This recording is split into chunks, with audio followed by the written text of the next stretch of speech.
இதுவரை உதவின எபினேசர் உண்டு, இனியும் உதவி செய்வார்.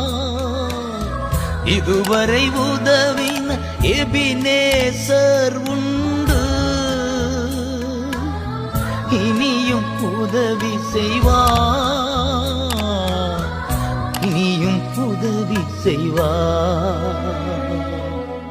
எதை நினைத்தும் நீ கலங்காதே மகனே,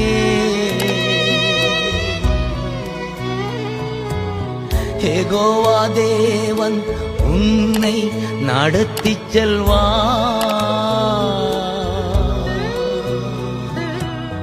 யெகோவா தேவன் உன்னை நடத்திச் செல்வார்.